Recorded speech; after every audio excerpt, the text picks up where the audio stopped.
Welcome everybody, we're back at it again, and today I'm gonna bring you guys the most melee powerful build of Season 5 so far. When I mean the most powerful melee build is because there's some other builds that are also semi-melee, but not fully melee. But this one is by far the most powerful melee build, and this is no other than the Venom build. If you guys have been watching my stream as of lately, you guys know that this build is pretty much unbeatable. It is a powerhouse of a build. It has everything that you need. It has sustain damage, it has burst, it has utility, it has mobility, it has everything that you can put in a build. This bad boy has it. All right, I'm gonna show you guys the rotation, I'm gonna show you guys the gear, and I'm also gonna show you guys a couple of clips at the end of the video.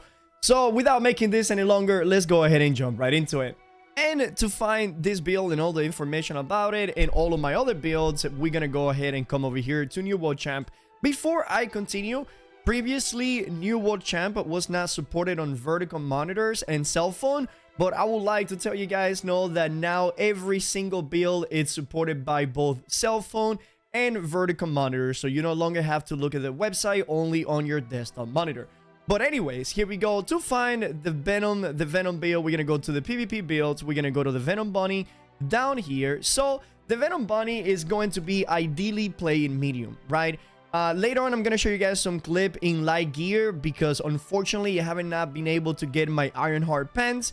And in the meantime, I've been playing with a light set, which it also works. And since I've been finding a lot of success with this build in light as well, I'm going to give you guys the detail how to play this build in light. But 100% I still recommend this build for anybody that want the most potential, like the better outcome of this build is to play it in medium. This is the way to go. All right, so we're going to go for a full health and shuriken heal build. Enfeebling Skewered, diminishing shield bash, and fortify and perforate. We're gonna put those on the gear. For the pants over here, the Ironheart, we're going to be using shuriken heal as well. And on the shoes, we don't really need any other weapon perk, so we're going to be putting refreshing. Now, the reason why we're going full health and shuriken heals is because, like you guys know, the heavy Ironheart pants right here increases your max HP by 20%, meaning that shuriken heal, whenever you are 200 constitution, is incredibly high. The self-sustain of this build is amazing. For the attributes, we're gonna go for the 300 dexterity, 200 constitution, and 100 strength. 300 dexterity is basically mandatory because, as you guys can see, we're not using any freedom whatsoever. And 300 dexterity give you the opportunity, the ability to get out of any CC like stun or roots whenever you are in the middle of the combat or whenever you just want to get out of a sticky situation, right? For the sword, there is two swords that I'm recommending. One is the Jackalope Antler and the other one is the Finger of I don't even know how to pronounce that word, but the Jackalope Antler and the Finger are basically the same sword. One comes with Keen Speed and Trenchant Ren, while the other one comes with Empowering Leaping Strike and Trenchant Ren.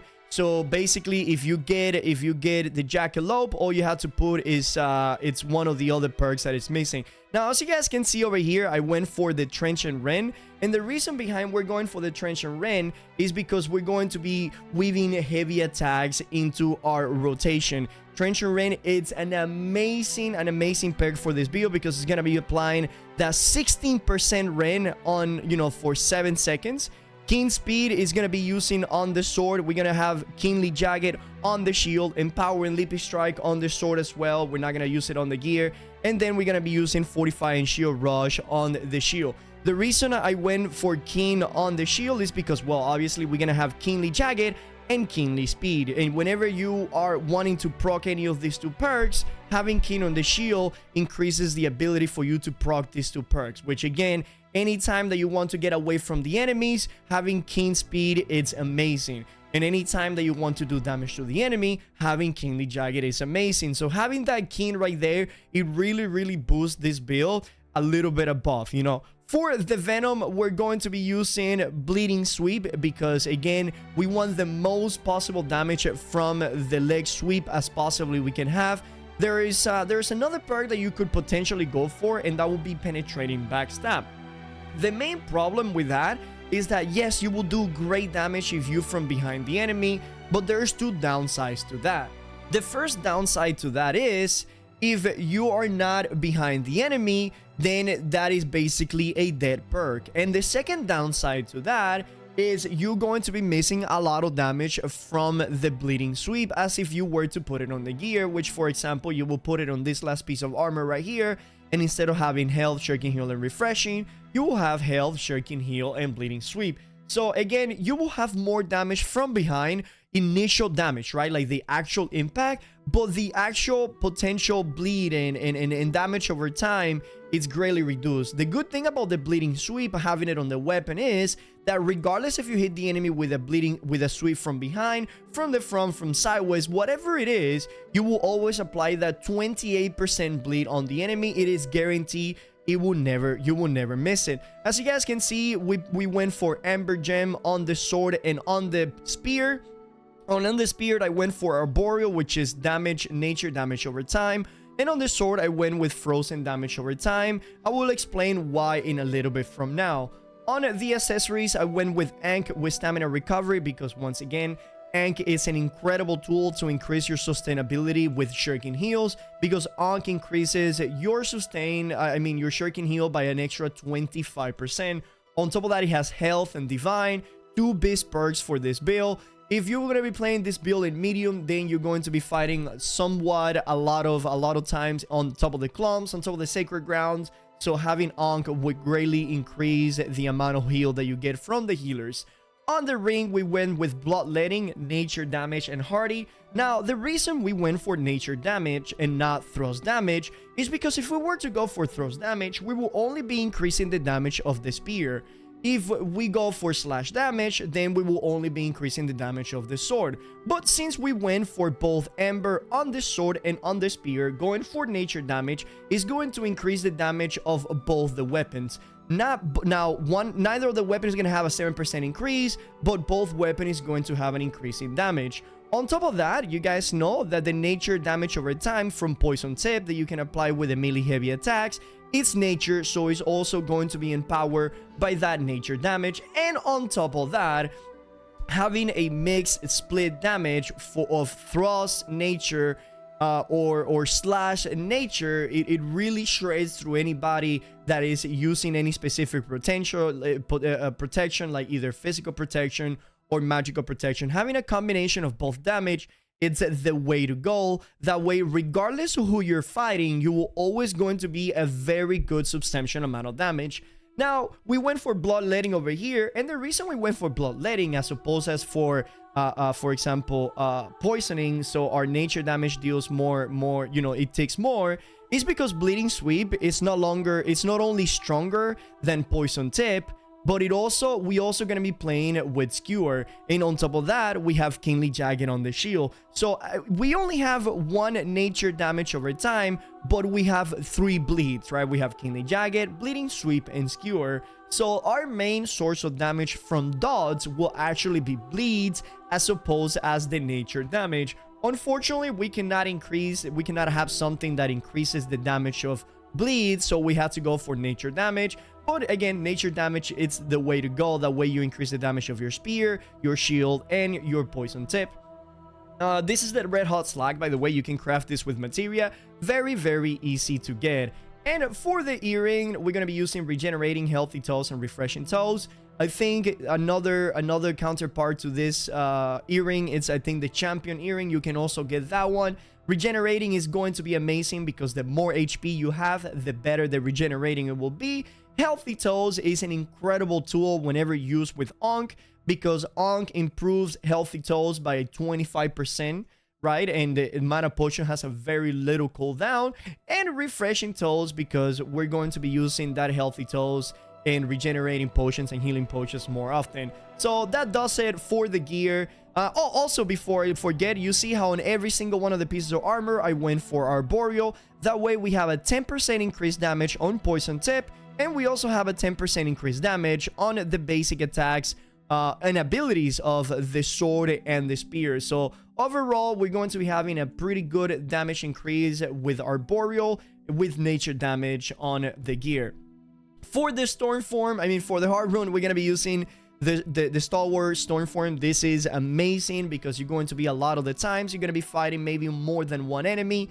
And the Stormform is a great tool to get out of any CC, to just retreat, or to simply just turn around the fight. And thanks to the CC immunity and the HP over time that we're getting, it's going to be phenomenal. A Stalwart the Stormform is by far the one that I recommend. Here is the skill trees for the spear. We're going to go with Impaler. I mean, we're going to go with the Skewer. We're not going to get the last one because since we already have Bloodletting on the ring, we don't really need to put the points on the last one. You guys know that if you put the point on the last point over here, the Bloodletting is going to barely be affecting it because you cannot increase the bleed past 20 seconds. On top of that, we're going to have crits over here, which every time that you crit the enemy, it increases the duration of the debuff that the enemy has from the spear. So if you hit an enemy with a Skewer and you continue to, fight them, a Skewer bleed is going to basically be on top of the enemy all the time. On sweep, we're gonna go for Coup de Grace. Of course, if you guys don't know, Coup de Grace is considered a heavy attack. And since Coup de Grace is considered a heavy attack, that means that Poison Tip will be applied with Coup de Grace, and this is going to be basically your bread and butter. So the rotation, like I'm gonna show you guys in a little bit from now, we are focusing tremendously in this Coup de Grace. This is where the majority of your burst damage will come, and also where your biggest dot will also come. On this spear, if you guys know, it has Trench and Crit and Trench and Strike. Trench and Crit is heavy melee attacks deal 34% critical damage. You guys know that whenever you're behind an enemy with a melee weapon, it's guaranteed critical. So that leg sweep, Coup de Grace, is going to do 34% increased damage. And we also have Trench and Strike. Heavy melee attacks deal 23% damage, which, like I already said, Coup de Grace is considered a heavy attack. So if you are behind an enemy with a leg sweep, that Coup de Grace is going to be hitting for 34% more and then 23% more. And you're also going to be applying the Poison Tip, which is going to be a 20% weapon damage over 5 seconds. And you're also going to apply the Bleeding Sweep, which is 28% damage over 8 seconds. Since we have Bloodletting, it's going to be about 11 to 12 seconds. So you guys see how strong this synergy, it actually works. It's a beautiful combination and is extremely, extremely deadly. Alright, we're going to be using Perforate. We're going to be putting every single point in the Perforate. And we obviously going to go over here with this one so we have more damage. We're going to go pick all these three. So we have Stamina Regeneration. We do more damage to the enemies that are on the ground by an extra 20%. And yeah, basically this is the skill tree here for the spear. For the sword and the shield, we're going to go for something like this. We're going to go for defensive formation.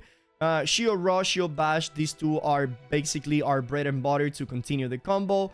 We're going to be using Leaping Strike with the slowdown here. It's pretty mandatory. We're going to be using Battle Precision over here for the increasing speed. That way we can stack both Battle Precision, which is 20% movement and speed, and we're also going to be using Keen Speed on the sword, which is another 20% movement and speed. Those two things stack. So whenever you crit an enemy, you have a 40% movement speed for a very good duration that you can either escape from the enemies or catch the enemies and never let them run away, or they can simply not catch you, because running at a 40% movement speed for over 5 seconds is incredibly helpful. We're going to be using the Regenerating down here, so all of our healing is increased by 15%, meaning that our Shuriken heal is going to be increased by 15%. Our regenerating is going to be increased by 15%. Our healthy toes is going to be increased by 15%. Well, you get what I'm trying to say over here. And that is how the skill trees and the gear looks for the Venom Bunny. Now, let me go ahead and show you guys how the rotation and the combat for this build will look like. And here we are. I'm going to show you guys the rotation with my trusty dummy over here. And the rotation will go something like this. You have two different approaches. If, let's say, the enemy is away from you and you want to initiate the fight from a distance, you're going to start the fight obviously with Leaping Strike. After you hit the enemy with a Leaping Strike, the enemy will be slow due to the Leaping Strike last perk over here, Cowardly Punishment. Unsuccessful hit, inflict a 30% slow for 3 seconds. Now, that 30% slow is very important for the next move that we're going to do, because as you guys know, whenever the enemy is slowed, their roll distance is reduced by 20%. Since Sleeping Strike is a melee attack, that means that it's also going to apply the melee attack slow, and those two slows actually, they don't stack. Like whenever you hit an enemy with a melee attack, you guys know that the mobility is reduced by about 50%. And whenever the movement speed is reduced by that amount, the roll distance is reduced by 20%. But if the enemy is also hit by a slow, that means that the roll distance is reduced by an extra 20%. So since Sleeping Strike is both a melee attack and a slow, that means that the enemy roll is actually reduced by 40%. I know, it's ridiculous. It's too much, alright? So as I'm saying, we're gonna hit the enemy with a Leaping Strike, then we're gonna follow that Leaping Strike by a heavy attack. Since the Sword and Shield heavy attack has about a 5-meter tracking and, you know, and stickiness, that means that the heavy attack is going to connect 9 out of 10 times, because the moment that you hit the enemy with a Leaping Strike, they're gonna do the roll. In the time that they're doing the roll, you're charging the heavy attack. So the moment they're done with that roll, you're gonna hit them with that heavy attack. And the importance of that heavy attack, it's, well, one, you're going to apply poison tip, so you're already going to apply that 20% weapon damage over 5 seconds.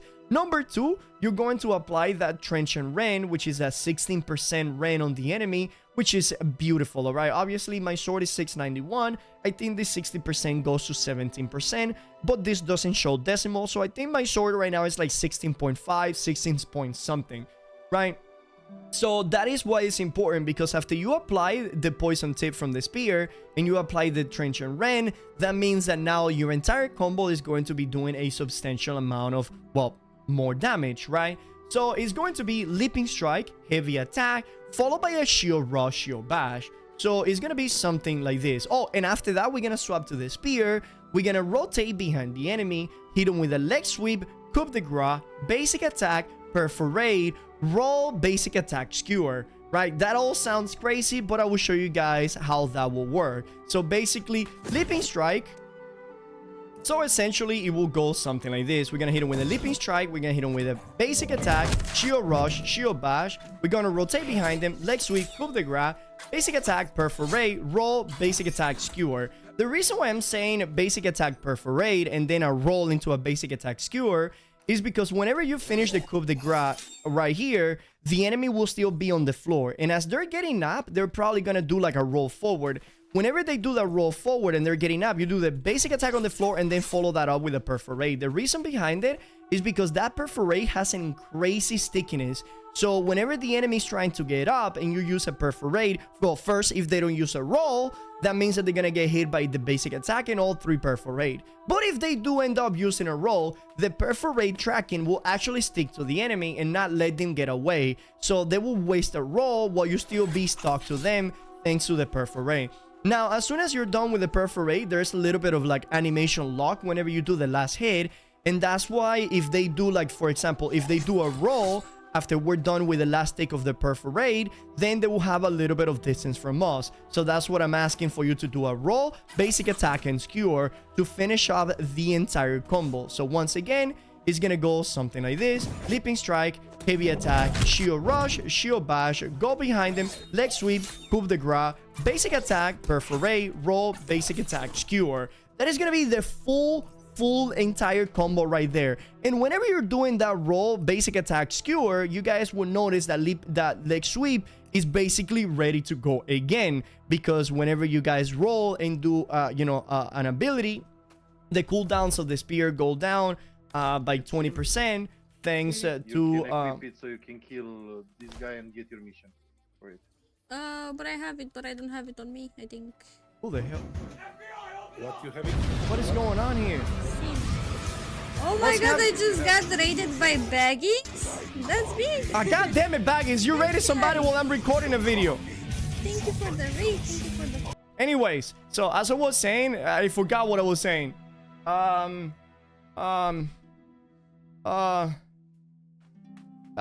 Build strong. Build strong, build good. Oh, yeah, I was showing the cooldown reduction right here. So aggressive maneuvers. The first successful hit with an ability within 2 seconds after dodging reduces the cooldown of your spear by 20%. So just look at the cooldown on my spear whenever I'm doing the rotation. So again, Leaping Strike, Shield Bash, Shield Rush, bang, leg sweep, coup de grace, basic attack, perforate, roll, basic attack, skewer. You see, whenever you do that basic attack skewer, your leg sweep is going to be basically ready to go again. And if the enemy by any chance run away, well, your Leaping Strike will be ready to go once more. Right there, you see how I create, and look at this crazy movement speed, because I have both the haste down there from battle precision. I think that is the name of it.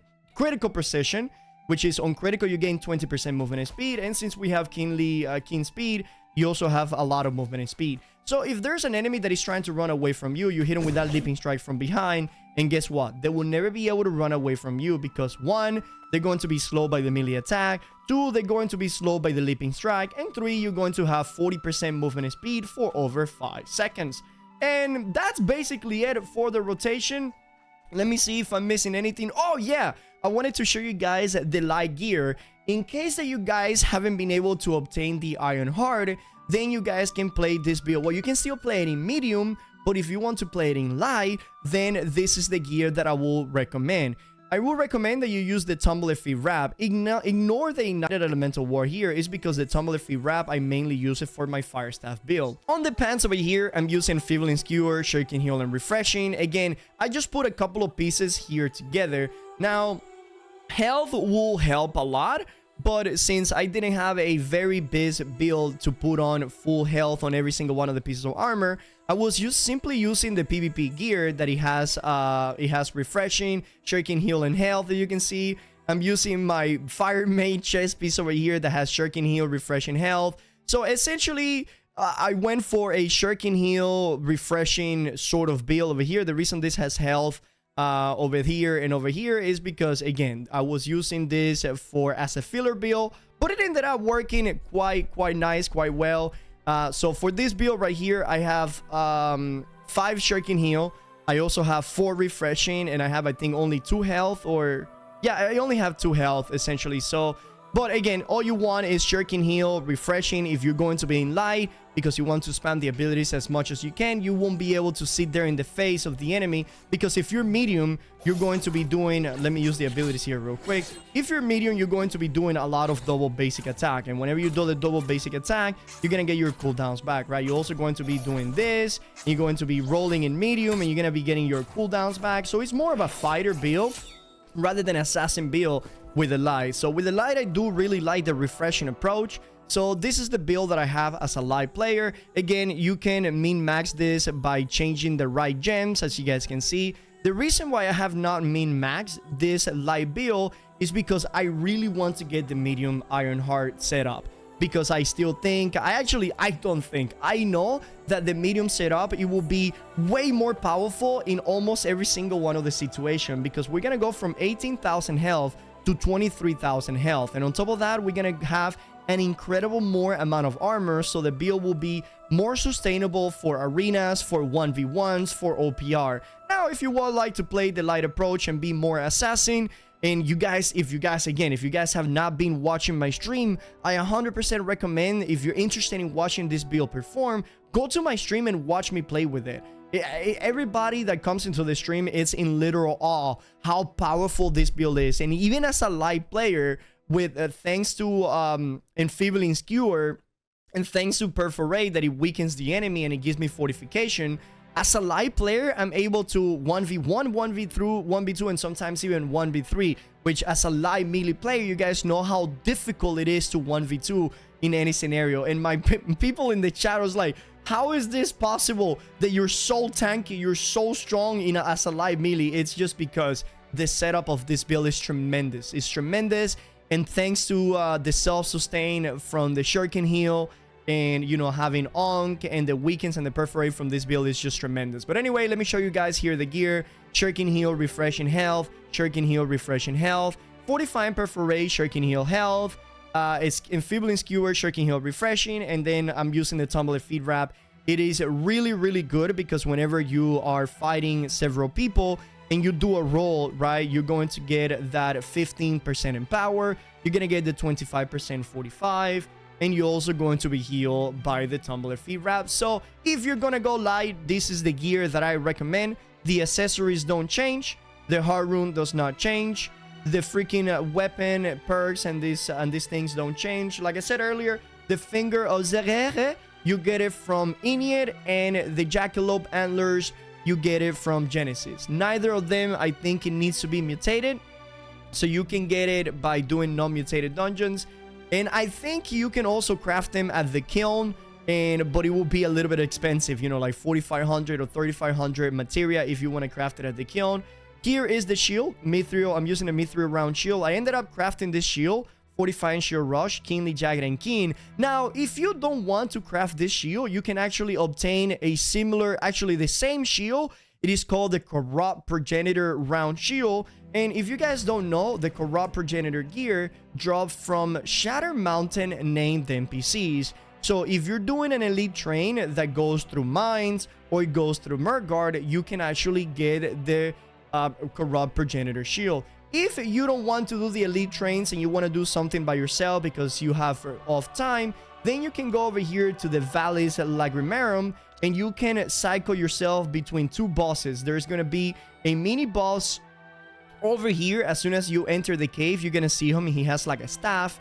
And then if you continue going this route, then in this circle, there's going to be another mini boss that he has like 2 daggers. Both this mini boss, they are considered named enemies, so both of them can drop you the Corrupt Progenitor round shield, and they're very easy to do solo because the mobs are low level and they have very little HP. So just cycle between these 2 guys until you get the shield, unless that you couldn't find the shield in the marketplace or you didn't want to craft it yourself because it might come a little bit of expensive. And that is pretty much it for the rotation. Oh, another rotation that I forgot to mention. Let's say that you're going to go from the back lines and this is like a mage, an archer, a musketeer, and they're shooting the enemy over there. I wouldn't want you to start the fight with a leaping strike because you already have the element of surprise, right? So I would rather that you save the leaping strike for later. And on top of that, if you're fighting like an archer or something, you know that if you hit him with a shield rush and you hit him with a shield bash, then they're going to swap weapon and roll away from you, right? So you don't want to give them the opportunity of them to do that. And if you start the fight with a leaping strike, well, again, you are already wasting leaping strike where you could go ahead and strike with the element of surprise. So if the enemy is unaware that you're coming, just simply approach them, hit them with a leg sweep, coup de grace, and then follow with a basic attack perforate, roll basic attack skewer. And if the enemy is already super beat up, well, guess what? You have your entire sword and shield kit to hit him still with a leaping strike, with a heavy attack, shield rush, heavy attack, shield bash, and you can just cycle heavy attacks in between here and there until you finish them up, and that way you don't waste your sword and shield kit because it was not necessary. All right, and that said, pretty much it. I hope that this didn't take too long. Once again, if you guys enjoyed this video and found it helpful, please do not forget to give it a like, sub to my YouTube channel, and always remember that I stream every day on Twitch where I'm showcasing all of these builds and I'm answering any question that you might have about any of the builds. And on top of that, I'm showing you guys all of the tips and the tricks, and you guys will actually be able to see these builds in action. I hope you guys enjoy a couple of the little clips that I have here for you. And until the next one, take care and bye-bye.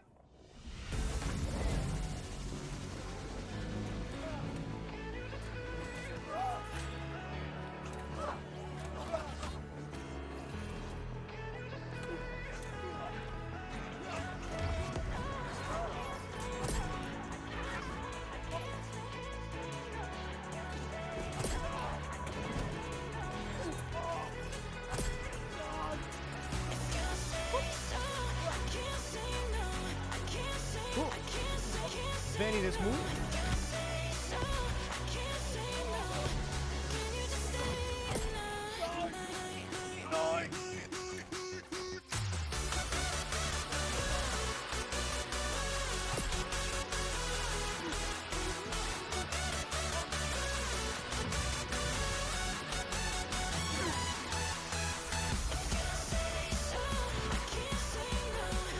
Oh my god, my dogs actually killed that guy.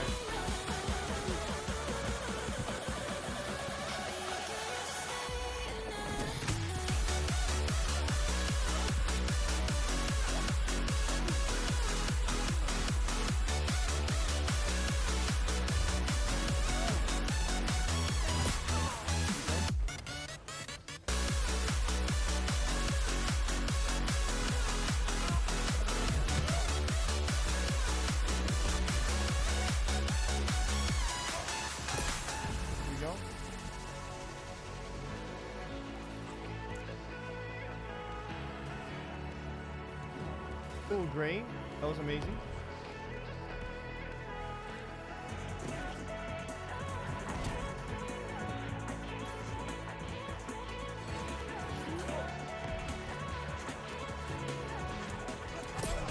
Beautiful.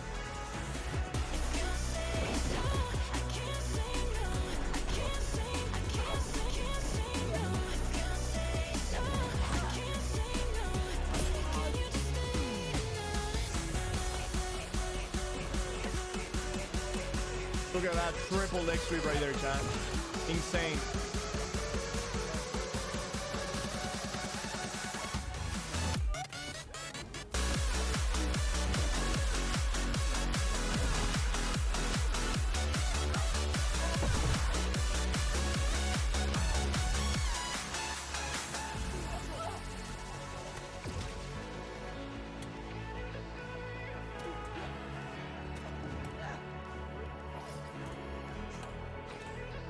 Good muscle that. Beautiful.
What do I do now, chat?